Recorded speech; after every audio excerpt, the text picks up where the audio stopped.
Well, hello there. My name is Mark, aka the Canadian Jedi, and this is episode 97 of Holocron Chronicles. Yeah, 97. I didn't have my show notes right up there. That's okay. But we're going to go with it anyway. It's 97. We're inching our way to 100 episodes. And as always, I am joined by my trusty co-pilot, Charlie Carden. Charlie, how you doing tonight? What's going on? I'm good. It's a Monday, but it's Monday when we're recording this show, so that makes it awesome. And we're gonna be teeing up, getting ready for some pirate talk as we get ever closer to the early November rollout of the I still want to call it the Skeleton Key, the Skeleton Crew, the new show. Yeah, exactly. But we have a returning friend with us here in the studio. Yeah. Who's our friend, Mark? Ken, aka Star Wars Nerd 00. How you doing tonight? I am exhausted. Sure. Well, as someone who's exhausted, then I appreciate you coming on even more than I did already before I even knew you were exhausted. So, man, it's great to have you back.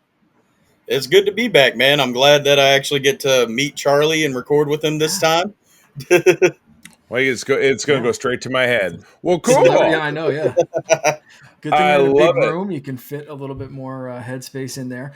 Ken, I want to catch up on everything that has been going on in your life before or since you've been on the show last. But first, Charlie, let's thank some amazing people. Oh my goodness, it's that part of the show I call it, we got to pay the bills. I'm just kidding. I do love to talk a lot about the awesome folks over on our Secret Friends Unite Patreon squad. If you go over to patreon.com/Secret Friends Unite, you can try out a bunch of bonus content free for 7 days. And then for as little as $2 a month, you get early episodes, you get ad-free episodes, you get a ton of extra content. And like I said, after that free 7-day trial, I think you're going to want to stick around. We've got awesome folks like our buddy Chris 1H1D, my friend Derek Trevelyan, the figure dude, Francie, my wife's hairdresser, our friend Luke Lore, the XEP, and my uncle Tim. To Meta Horizons. Luke, we've got to get some VR fun going on soon, buddy, if you're listening. That sounds fantastic. 100%. Awesome. We'll do some of those Star Wars. I think we can do Star Wars pinball VR. I'm not sure. But there's some great VR. Star Wars. So if anyone's not tried VR, there's some amazing Star Wars stuff on like the MetaQuest VR stuff. And I just saw Luke got one, so I'm all excited for him. But you're breaking up my free commerce here, but it's okay. Sorry.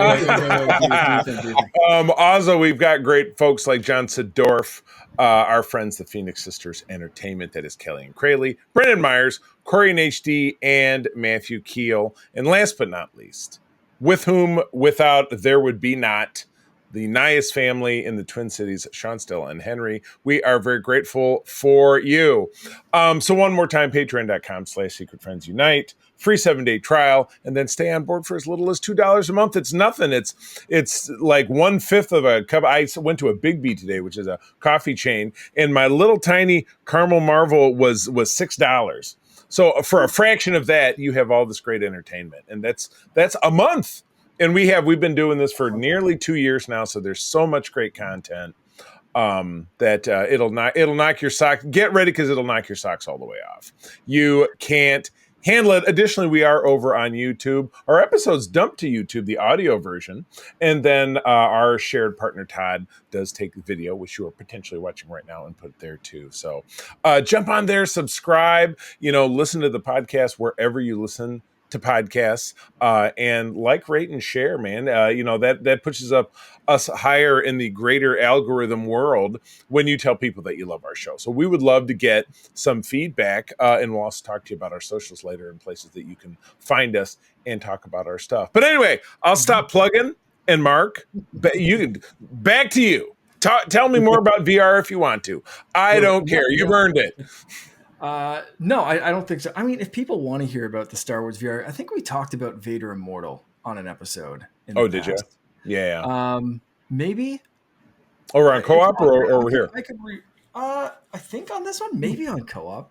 Sheesh, I should go back through our 100 episodes and make sure that we've touched on that, because that is a great game and a really, really, really cool in-canon story that deals a lot with Vader's grief and his attempt to try to bring back Padme and all the shit that goes on Mustafar and why that's his home base Yes. and all that kind of Nice. stuff. Super cool story and super underrated and unknown, because the whole thing was just like a VR game, and the VR segment is like so small and weird. So anytime I hear someone like Luke getting a VR, I'm like, Vader Immortal, do the thing. And then if you're Feel a it. fan of Galaxy's Edge, there's a game that takes place on Batuu as well, which was really, really good. And does like time skips and all this kind of stuff. It's a great platform for Star Wars games. Not to mention just like Star Wars Pinball, which lets you set up like a man cave of like pinball machines and collectibles. Oh shoot! Oh my It's great goodness. stuff. Yeah, great Holy stuff. cow. Um, Wild not stuff. to do like a whole VR. Maybe I'll do an episode in VR and get we'll do like a whole. I wonder, I don't know if I can record in VR. If anyone's listening and knows how to do that, let me know. That could be a fun kind of like weird bonus episode or something like that. Yes. That could be great. Little Yes, yes, Meta yes. Horizon hang. Totally. Okay, back to Ken. Yes. After all that, yeah, Ken, man, it hasn't been that long since you've been on, but we I don't think we need to go through all the like how'd you get into Star Wars questions and all that kind of shenanigans, because people can very quickly go back a couple of episodes and listen. But what has been new? You've been going on with the podcast. You've been getting some guests and doing some different things and keeping going with the show. How are things? Things are going pretty good. I recently just hit 242 or 243 subscribers on my Star Wars Nerd YouTube. Uh, Nice. I run a podcast called Tales from Peridia where I literally talk about any and everything. I actually have a new podcast on my main channel called Nerd Gazing where I talk Star Wars with my buddy Star Wars Gazer. And Nice. things are just going good. I got a couple scheduled interviews for Tales from Peridia, and then Awesome. got a couple big movie reviews that I'm working on. So Awesome. Cool. That's amazing, man. That's great to hear.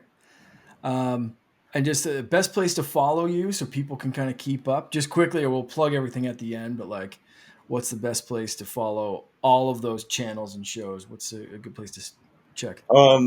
Easily just YouTube and Instagram. I mean, I've got TikTok, but I don't use it, and I've got a Threads account, but I don't use It's it. becoming more and more common to hear. I've noticed like this weird trend of like, I have TikTok and I don't use it anymore or much or kind of thing. Or before I know like Charlie, and you can try to back me up maybe if you agree. Um, the last couple of years, it's been like I'm on TikTok and I also post on Instagram, and now it's kind of seems to be shifting where like TikTok, I think maybe because of all the legal shit going on, it's like people Yeah. Yeah. are Yeah. like, yeah, I throw my stuff up on TikTok, but it's not as important to me anymore. Right. Just like a weird little Right. social thing that I've noticed anyway. I mean the connectivity between Facebook, which is of course very dead to the most people out there, but to the boomers and the Gen X people, which is my generation, it's still big. But I've really thrown myself into Threads. There's a lot of content there, a lot of things that you can read, and then Instagram as well, because there's connectivity between the three. Not that we want to feed the beast that is Zuckerberg, but he is delivering connectivity that kind of gets the job done. So it might have something to do with that ease of sharing. But yeah, you're right. TikTok has kind of got a stink on it for everything that's going on, and the Chinese stealing your information or whatever the story is, or the United States government going after them, whatever. People just really don't want to deal with that. Of course, they go after Zuckerberg as well. So it's Yeah. it's a toss up. Will about Zuckerberg, but he's, in my opinion, has the most appealing AI product I've seen so far. Like the Meta Ray-Ban glasses. Ooh. like camera in it and all that kind of stuff, but the stuff they're doing with AI where you can like look at something and be like, what kind of car is this? And it would just be like, hey, that's a, it's a that's 2022 that's Civic kind of thing. that's Friday or Edith. That's some Tony Stark tech, Some really, really cool stuff. I want a pair. Yeah, big time. They're very, big, very big. Well, that's kind of it for like the catch up. This could be a quick episode, but that's okay because, like Charlie said, we're very excited for Skeleton Crew, and we're going to be getting into some piratey stuff. The first bit of that is a new picture of a character from Skeleton Crew that I just had to pop in here because of the name and the character. We've seen this character before. It's already been announced by that the character is going to be voiced by the fantastic Nick Frost. Yes.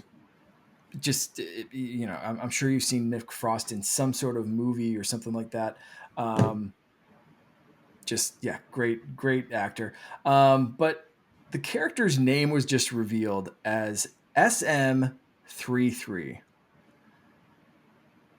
which I just love because it's you're gonna have to break it down for me because it's over my head. What's Smee? I don't get it. Smee is Captain Hook's right hand man.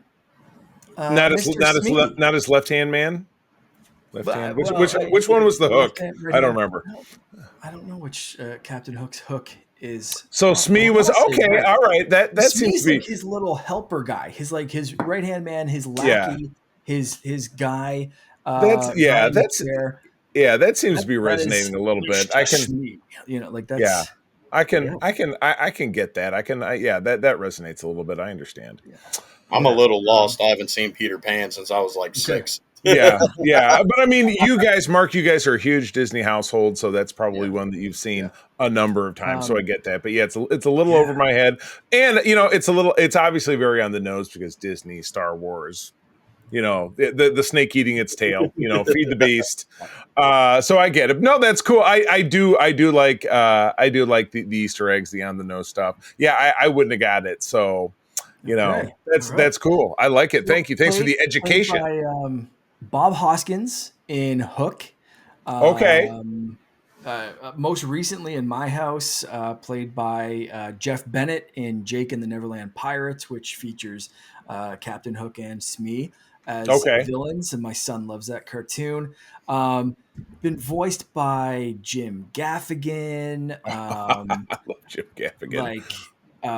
Toby Jones. Richard Bryars, I think, did the Richard Pryor? Oh, that I want to hear. Bryars. Richard Pryor would be. That would be amazing. But yeah, a character with a very rich backstory in Peter Pan and Captain Hook lore, and without calling this droid like H00K, which could still be a droid 100% in this. I'll go full Captain America on you. I got that reference. I got that reference. So that was like, for me, seeing this as like Mr. Smee, a pirate droid, was just like, they are going. And I was like, when I saw this, I was like, oh, they're just going like full meta pirate reference, full ham. You guys both not getting this reference is making me kind of double check myself and wonder if maybe I'm in a weird little minority of like people who. I doubt it, because that, to me, that's the real value of any Easter egg or anything insider. And this was the argument I had with Oxtra, and it's now 14 minutes, and I'm talking about Star Trek. When he and I went toe to toe when Lower Decks came on, and Mark, you actually watched an episode of Lower Decks, and as a non-Trek person, you enjoyed it, right? But Todd was having a fit because he said, "Oh, somebody who doesn't watch Star Trek won't get this. It won't be funny. It won't be whatever." And I said, I couldn't disagree with you more, because those Easter eggs that are built around Star Trek The Next Generation and really Trek lore in general are great for people like me who know it Bible and verse, but for someone who's not, it's just a very silly, it's Mike McMahon who did Rick and Morty, so it's very much that style of humor.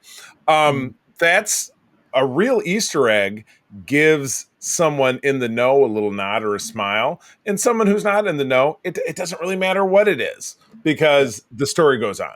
So yeah, don't second guess yourself. I think if that's what it means to you, and if somebody wrote it that way, if they don't look a gift horse in the mouth. You know what I mean? Just enjoy it. There's no reason not to enjoy it. Yeah, I love this kind of like naming convention of droids, and I want to get this one right. So one second here. There's a droid in Star Wars Hunters, which is I think supposed to be an in-canon game. Or like a game within the Star Wars universe, like an event Yeah. within the Star Wars universe, is this Yeah, like yeah. Hunter's trophy contest. The droid, which you collect as a trophy, and whichever team holds on to that droid for a set amount of time first wins the match. But that droid's name is TROF33. So, or trophy. So I love this like naming convention of droids where we've gone from like just arbitrary weird letters. Like I don't think C3PO. It's like a custom license plate. You know what I mean? Right. I love it, and the fact that this one's pirate themed is so great. But I want to ask your opinion, both of you, and we'll start with you, Ken. What do you think about that kind of naming convention in Star Wars canon? In like a Lego movie, you can get away with that kind of silliness, but like, is that kind of playing a little bit too much with like the meta, like little winks to fans kind of thing of like a character named Smee, a trophy droid named Trophy? Like, are we playing a little bit too much with like leaning into the silly side, or is that kind of okay for a show that's based around like the Goonies in space? See, I'm not really sure, because obviously you can name a droid literally anything. I mean, we just had a show where the droid's name was Pip. Right. For droids, I really don't have a problem, taking real world elements and kind of, little nods for it. Everything else needs to just be, like stick within like the fantasy Star Wars universe. Yeah. Right. But that is pretty neat, the trophy droid thing. Yeah, that's neat. Well, they in the Lego Star Wars, the most recent one, the Skywalker Saga, they had the H1NT droid, the hint droid that was at the start of every hub that you could go ask him questions and stuff. So yeah. I'm gonna have to play that game. I don't think I've played it. Oh yeah, that one was, and if that's the last one they ever do, they did it right because it was a lot of fun. It was a lot of fun, and April and I ended up playing it together, and we got right to the point where there were certain tasks that were just way too difficult to complete, so we had to leave the game undone at the end of it, but still finished at like 98%, which I think is that's pretty good. It's still an A if you're grading it. Yeah, you're there, Charlie. So outside of Lego silliness, are these kind of names okay with you as long as it's kind of like droids, or are you just like, go full ham? I don't really care. No, I think this is a good place for it to kind of stop and start because both, it was funny, and I have that in my notes for the episodes we're going to talk about. Star Wars relies very heavily on droids, a cutesy creature, and then some homicidal monster that shows up out of nowhere. So those three things in rotation should embrace the more fantasy elements of what makes Star Wars so great. And the more, Star Wars sentient, humanoid characters are going to have different kind of names, and some of them are going to be named Luke or Leia, and it's just going to sound very run of the mill or, okay. Now I can't think of an unnormal Star Wars name. Ben. Roger. Oh, yeah. Richard. Yeah. Tommy Boy, I don't know, anyone you want to pick. But I think that's the right place to land with having a little fun with the names. And again, like I said, the thing that makes an Easter egg really click is something that can be enjoyed if you get it, but that if it doesn't even brush the gray matter, it's not going to detract from anything. So yeah, exactly. I also love, and anyone watching the video version, I'll try to remember to throw a picture of this droid in, but I do love how one of its eyes is burnt out. So it has, it should have two light up eyes, right.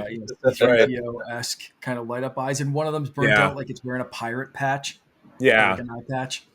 Just again, just perfect little like throwing pirate stuff in here. And again, that is the theme of our show. I started this show off, unlike like 96 other episodes of this show. I said, well, hello there in a very shitty Hondo accent and impression. I didn't even pick up on that. That is the one that sent me the GIF. That's the one that I was talking about what makes an Easter egg so great. I know, but it was so shitty I didn't pick up on it. That's what I'm trying. Okay, that's what I'm trying to tell you. I'm agreeing with you, and you don't like it. That's not my problem. No, that's all right. Okay. Yeah. So today's episode, we're going to be focusing on the introduction to pirates in Star Wars, which to me is basically Hondo Ohnaka. Ken, you said like a couple of days ago in a random conversation that Hondo is one of your, I think you said 6th favorite character in Star Wars. It swaps between Padme Amidala and Hondo Ohnaka for my 5th favorite character. 5th place. Okay, all right. Okay. So top 5. Top 5 is good. Top 5 is important. We're in there. That is fantastic. I kind of want to hear the rest of your rankings if you have them on deck. Got them in my notes actually right here. My goodness, homework unlocked. This was not planned. I did not. I did not ask Ken to come up with this list. This is something he's had on his own. You ready to rock? All right. So we got Hondo Ohnaka / Padme. They're tied for 5th. They constantly swap. Obi-Wan Kenobi, Luke Skywalker, Qui-Gon Jinn, and of course, my boy, the chosen one, Anakin Skywalker. Great Anakin, list. Don't panikin. Very good. Great list. But today we're going to be focusing on Hondo, even though that is a great list of characters that we could look at. But we're going pirate for this one. I think, I might be mistaken, there could be a reference to pirates somewhere else. But I think one of the first like real in-your-face kind of like screaming pirate is Lando to Han when they first meet each other in Empire. And he says, "How you doing, Han? How you doing, you old pirate?" There you go. It's very in your face. It's very obvious to me anyway. That always sticks out as like, oh, pirates exist in this universe, right? We're on a gas cloud planet kind of thing. He's referencing pirates on Earth, usually associated with like the sea. So it has Han, and at this point, like, you're watching Empire. Depending on when you watched Empire, like for Charlie and I, we watch Empire, we have seen one other movie. Right. Right, exactly. We have no reference, and most of that movie was either in space or on a desert planet with seemingly very little water because they're like moisture evaporator farmers. So you start for me anyway, I start to think of like, oh, what do pirates look like in the Star Wars universe? And we really didn't see that until Clone Wars. Right. And this was, if I can jump in. So we're talking about 2 episodes here. And we're very early. This is the first season of Clone Wars, which aired in 2000 and I'm going to say 2008, 2009 season. I remember because they had the little 3 episodes strung together as a movie that was in theaters the summer of 2008. Yeah, I remember that. So this followed that up. And so we have episode 11, and then we have episode 12, episode 11 being called Dooku Captured, episode 12 being called The Gungan General. And it's funny, we've talked more than once, Mark, about the Clone Wars when it finally ended, which was in 2020. and that incredible arc that ended it up and how powerful it was. And it's a little startling to jump all the way back to 15 years ago and see just how far they came, because there are some parts of these two episodes that were kind of cringy. Jar Jar was incredibly grating in the second episode. Really? Yeah, for in a couple of different ways. Number one, his outfit, and again, thank God we didn't see him all the time. His outfit with the ring around his neck, with the three smaller rings that held like a purple like tie thing happening, and it's a crime that Ahmed Best, who probably would have loved the work at this point, or I know that he had a lot of struggles playing that role, but whoever they got recording Jar Jar's voice was god awful. I mean, I could have done it, but it sounded like somebody talking through a pop bottle. It was just not good. So that was tough. But in a lot of ways, I think if you strip away a lot of the incidentals, getting to know Hondo, which we find in kind of the first episode, because to set the stage, Obi-Wan shows up on a cruiser to get Anakin out of a jail cell, and their overall mission, and it was one of the famous plans, kind of like breaking into Jabba's palace to rescue Han. It was one of those big setups, and so they in turn are going to snag Dooku and take him in, and he escapes. They pursue him in one of the crafts that they steal from his ship. But both ships end up getting shot down, and they crash on this shitty little planet where they get caught in a cave, because caves, that's a big Lower Decks thing, by the way, Mark, if you continue to watch, they have ongoing jokes about caves. So this really reminded me of that. But I think this is the first time we end up seeing is it a Gundark for the first time, which gets Gundark. It is. Which gets referenced in Empire.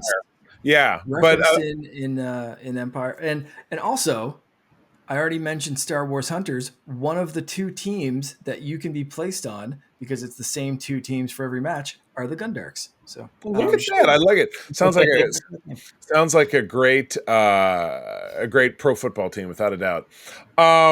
So yeah, they have to. And I did love seeing Hondo ship for the first time. It's a literal flying saucer, which shows up in the old Lego Clone Wars game. So that kind of cracked me up, because I burned through the Clone Wars earlier this year, but it was when I was at home, looking for a job on my computer, so it was just on in the background. So this probably played, and I know it played because when I turned it on, it was at the credits, so I had to back it up so I could watch it again. But yeah, they end up in a cave. They got to fight their way out. And when Dooku gets out, but the guys are still trapped in there, is when he meets Hondo and his pirates, who are dinking about and saying, "Oh, we really like your crash ship and stuff. We'll take you back home. You just gotta pay us a little bit." And of course, it's a double cross. They end up taking him prisoner and giving Papa Palpatine a call and saying, "Hey, do you want him?" I love this. It's a drug deal, because he's like, "We'll ransom him to you. Bring it in spice," which is essentially like saying, "We'll ransom him to you. Bring some crack cocaine." That's basically exactly. That's it. It is a fucking drug deal, and Palpatine goes for it. I don't think that's okay. I mean, and where did he get $1 million worth of crack cocaine?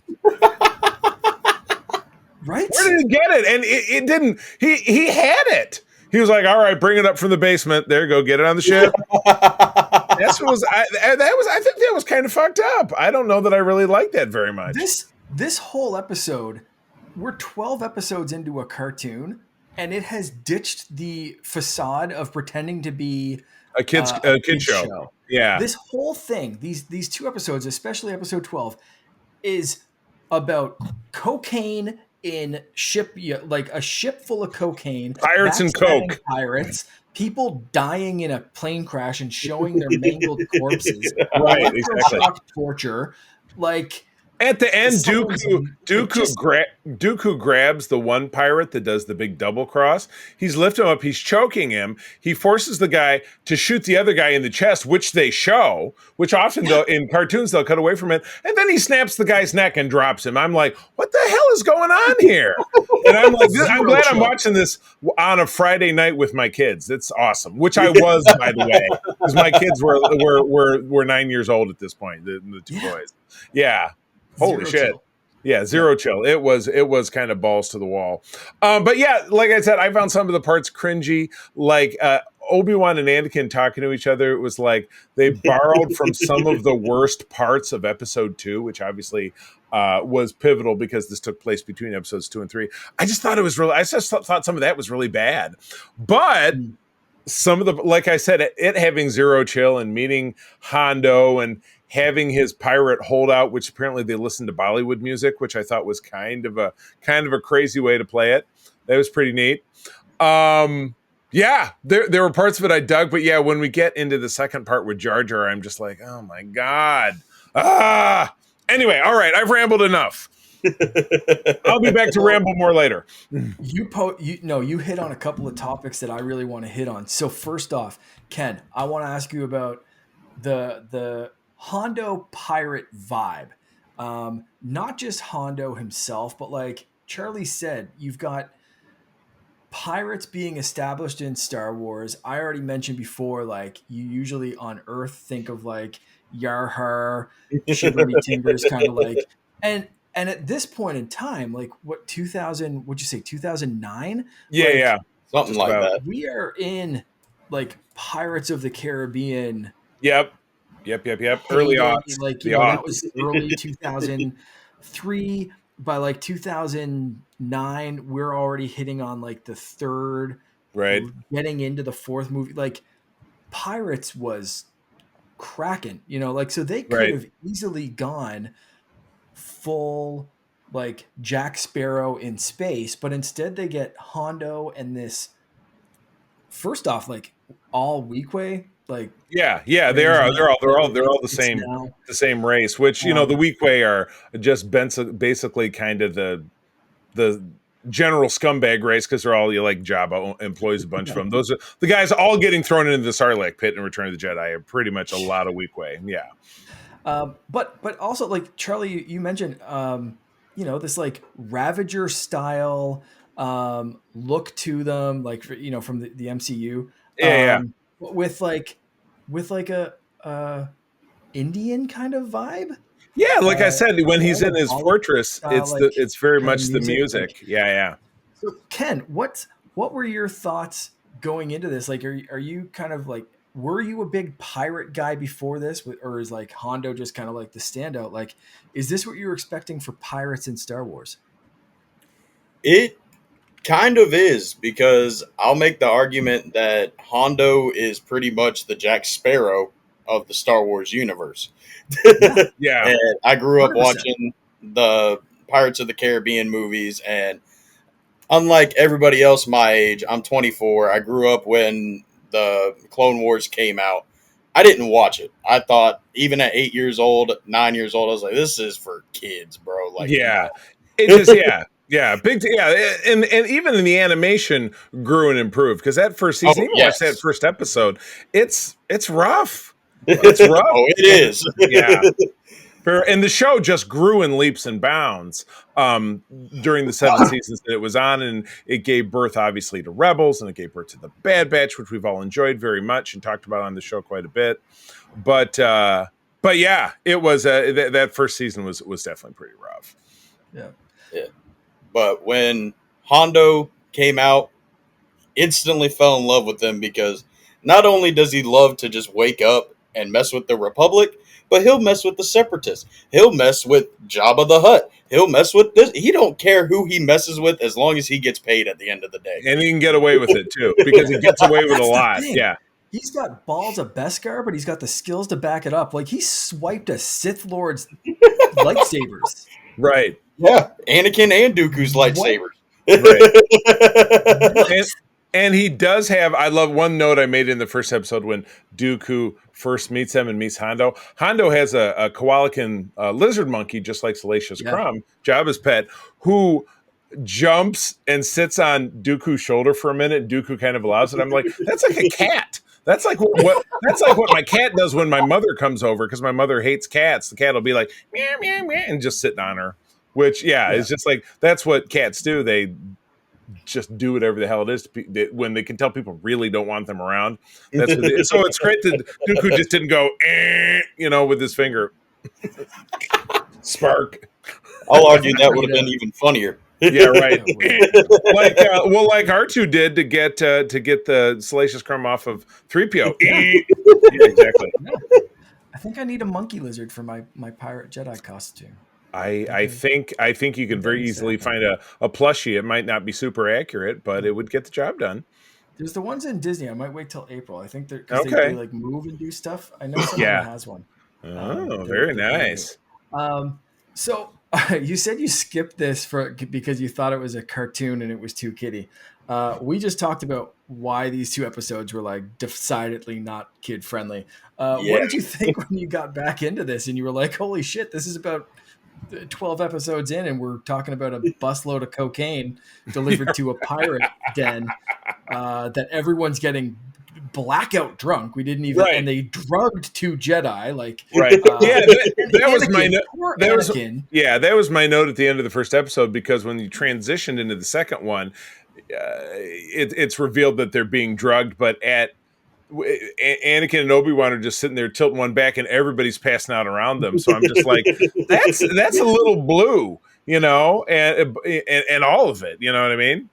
And poor Anakin's like, I didn't drink that much. And like, Obi-Wan's just like, you fucking idiot. We were drugged. Yeah, right. Where didn't you grow up next to Jabba's palace? You should know this shit. Like, people get drugged. And Anakin's like, oh man, that rum really hit me hard. Gee, golly gosh. Like it was Batman and Robin from the old Batman 66, and he was Batman. Or he was Robin, excuse me. Yeah, he was like, oh, golly gee, Batman. Yeah, exactly. So Ken, going back to this stuff now how do you view it? Knowing these 2 episodes have been my favorite episodes ever since I first watched the Clone Wars. Yeah. The banter between Kenobi and Anakin is absolutely hilarious. When Dooku, Kenobi, and Anakin are all hooked together. Yeah, the chain gang. Yeah. It's just amazing. Like, Kenobi, get your apprentice to shut up so I can concentrate. Hey, Anakin, do me a favor, so shut up so the Count can concentrate. Oh, my God. Who's on first? Dooku's line, I'd kill you both right now, but I'd have to drag you along. Yeah. Oh, my God. What a line. That's dark. And like I said, at the end of it, when he does finally break out on his own, because in one of the escape attempts, their tether gets shattered, so they do get to split up, and they go out and get imprisoned like 3 times. They're like, oh, we almost got away. Yeah, it just becomes a rough gag. But at the end of it, he murders to escape, and then he steals flying saucer and gets away. I love. Ken, to your point, I love the banter as well between it, because it does feel very pulled from the movie, and for better or for worse, I think the first season of this really had to feel like it was Star Wars. Yeah. So pulling, even like Charlie, like you said, even pulling some of the cringiest stuff. Yeah. Making it feel like there's different voice actors. Like Phil Lamar was Jar Jar, by the way. I hate to put Phil Lamar down, because I loved him. I loved him on Mad TV, which was a big. It was kind of a Saturday Night Live knockoff sketch show on Fox in the '90s, and I enjoyed it. Yeah.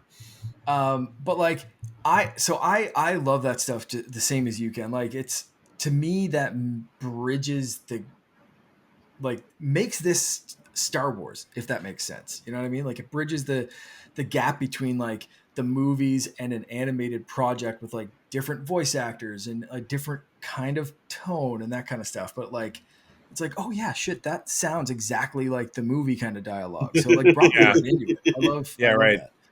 Funny stuff.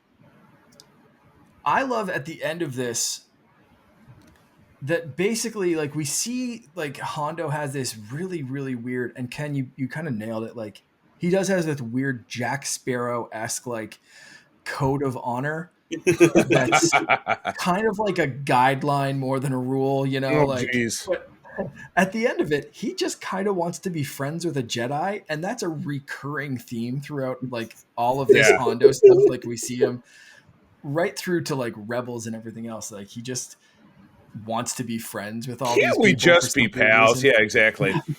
My best friend was a Jedi. At least exactly. we were friends. It felt that way. I felt that way. So what do you think? Like, because I don't think we see Hondo again in season 1. We see him again in season 2, and throughout there, to the point where now he's a mainstay in a giant Disney attraction. Right. So Ken, as someone who has Hondo as one of their favorite characters, what do you think this introduction did for Hondo, and to kind of elevate him to that status later on, and continue with a character in a show that had so many episodes and so many other characters? What made Hondo stand out? Honestly, just his goofiness, and like I said, just the way that like he was helping Count Dooku, and then next thing you know, Count Dooku's in a cell.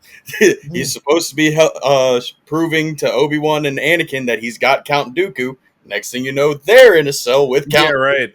It's like this dude just doesn't care, and that's just the level of everything that I want to be like. Not like saying that I'm going to go around backstabbing everybody I come across. That's not how I am. But he's just a goofy dude. But you've got a roadmap. It's okay. You know what you got to do. So yeah. Poor Philomar. I'm sorry, Philomar. I just wasn't buying it. But, still hung up on that. I'm sorry. No, I feel bad. No, I feel bad now. So yeah. So hashtag sorry. I'm sorry. Charlie, same kind of question. What do you think makes not only Hondo, but like the pirates in general in Star Wars? What makes them such a mainstay? I guess like start with Hondo, but then like for both of you, I'd love to ask the same kind of question, but like for pirates, as we see going into Skeleton Crew, we're excited that they're going to be coming across pirates and all this kind of stuff. Like what makes that part special and different in Star Wars? Well, again, you got to remember that Star Wars, and I frequently have to remind people when they try to contrast Star Wars and Star Trek, which is which is my number one pet peeve in the world. There's no comparison. There's no contrast. They're completely different. But more to the point, Star Wars is fantasy, and fantasy is think about the stories that you got read to as a child, or things you read in elementary school. Westerns, pirate stories, fairy tales and fantasies and ogres and monsters and wizards. Star Wars has all those things. So a pirate at the core of it is fantasy. It's high fantasy. It's a child's fable. So I think that's what makes it incorporate well, where you live in this universe that is this galaxy filled with all these different worlds, that each one of them can have a different aspect of the kind of fantasy that we all, enjoyed in our childhood and got read to by our parents, or, a movie that you watched in school, or, a reading assignment, Tom Sawyer, Huck Finn, the Swiss Family Robinson, all that kind of stuff. So I think that's what makes that work, my opinion. Yep. Ken, kind of back up what Charlie said. What do you think is the attraction to pirates in a universe where we already have space wizards and rebels and Imperials and all that kind of stuff? What makes pirates special in this galaxy? I think that it's just something different. Like you guys said at the beginning, with Lando saying, "Oh, what's up, Han, you old pirate?" Like, okay, there's pirates in this universe. Are we going to see them? And I guess technically you could argue that some of the people on Jabba's barge and all that could have been pirates. Oh, totally. Yeah. Without a doubt. Some of the people that we saw in the cantina. Yeah. Yeah. The first, one of the first things, like that's definitely, there were some pirates in there. But I think it's just the fact that this is like the first, like, these are pirates. Like, this is how they are. Yeah. This is what they do. This is how they act. Like, we actually get to legitimately see them. Right. Yeah. Totally agree. For sure. So last question before we wrap up. You guys excited to see more pirates? The last time I think we saw them was season 3. Yeah, Mando. You had the salad pirate king, wasn't that dude's name? He was made out of moss. Piece of the hut looking pirate moss guy, old Greg. Old Greg. We definitely drank his spatska from a boot. A shoe, old glove. Right. I don't know, whatever. So yeah, and we're getting like confirmed. Some of the actors said like the characters that they were playing in Mandalorian season 3 are returning for Skeleton Crew. It's the same surviving crew of pirates that went up against in Mando this and Liv. show. But do we know the ultimate fate of Hondo? Could he show up? I hope so. Well, Hondo I'm is playing the seed. confirmed. Well, and Hondo is confirmed to be alive during this era because Okay. he's alive in Galaxy's Edge, which Oh, canonically yeah, takes yeah. place During the new between era. episodes Yeah. Right. 6 and 7, 7 and 8, 7 and 8. Yeah. in between Force 8 and 9. Awakens and 8 and 9. yeah. Yes. Whatever. No, it's in between. It's in between Force Awakens and So it's Rise before of, the Last or Jedi. No, the Last Jedi. So Okay. it's before that. That's right. So You had explained. But Yeah. that's far ahead of where Mando is, at least 10, 15 years outside of Mando season 3. Yeah, big time. Yeah. So yes, Hondo 100% alive and doing piratey shit throughout the galaxy during the time of Mandalorian. I think it would be a big loss if they didn't slide him in there, even if it's not that I love the Acolyte, but how they decided to sneak Yoda in there. It's not like that was sneaking an actor in, but it was just the back of his head. But if like the parting glance at the end of the day was like the camera pulls back over someone's shoulder and it's Hondo going, and that was the end of the show. Yeah. I think it'd be just fine. And he uses a catchphase like "It's a living" or something you hear on the Flintstones. You know what I mean? Yeah. Time to show these guys how to be a real pirate or something like that, right? Like just some kind of Hondo line of like he's disapproving on all these like so-called pirates. Time to show them how it's done. He'll say, "Sock it to me, baby," or "I got to haul ass to Lollapalooza." So it's from The Simpsons, of course. Ken, what about you, man? How are you feeling about like pirates going forward and where we're at right now? I'm looking forward to Skeleton Crew, see what they got. After the Acolyte, I kind of took a dip in my love of Star Wars and everything coming out. I'm a little skeptical, but this, I understand. It looks fun. I mean, there's really not much I can knock on it. I mean, it's pirates in space. So good. Yeah. I got one for you, Ken. You will never have heard of this, but it's a 1983 B movie, Pirates in Space. It's called Ice Pirates. Google it. Google it. Loved it when I was a kid, but it's exactly everything you could hope for. It's absolutely ridiculous. So that is my parting recommendation. And Mark, you too. Ron Perlman? Yes, correct. Oh, and Robert Urich is Robert Urich is the star, and it's I saw it when I was 6 or 7 years old. It's absolutely ridiculous. No idea how I saw it, but it was probably my first exposure to pirates when I was a kid. Was the Ice Pirates? Okay. So yeah, there you go, Ice Pirates. Take it and run with it. Fantastic. I really hope we do see Hondo, if not in Skeleton Crew, in something live action. I mean, any pirate voiced by Winnie the Pooh is thumbs up in my book. That's right. Holy crap. That's it. Jim Cummings, you're a legend. Absolute legend. The man. Fun guy to follow on social media if you don't. Speaking of social media, let's wrap things up. Yes. Right there. Tell everyone where people can follow you. But first, Ken, thank you so much, man, for joining us again. This was awesome. Thank you for having me, man. Yes, indeedly. Where do people track you down out there on the socials? You got the Instagrams, Tales from Peridia and star.wars.nerd00. And then, of course, on YouTube, Tales from Peridia and Star Wars Nerd 00. And that's pretty much it for my socials. That's what we call branding, keeping it tight. Good deal. All right, Mark, what about you? You can find me on mostly Instagram, but also still bouncing around on Threads and TikTok at Kenric_Jedi. Gotcha. Awesome. I keep it tight between Threads and Instagram myself. That's at the C3, TheCeeThree. I'm also most active over on our Discords, our Secret Friends Unite Discord.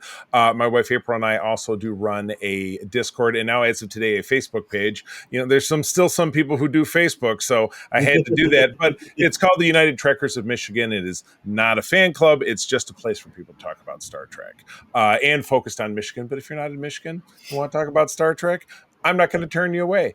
It would be great to see you there. So, but yeah, absolutely. Tune in to our Secret Friends Unite Discord. That is the biggest hub of anything that we're doing social media wise. So, with that, friends, thank you for joining us, Mark and Ken.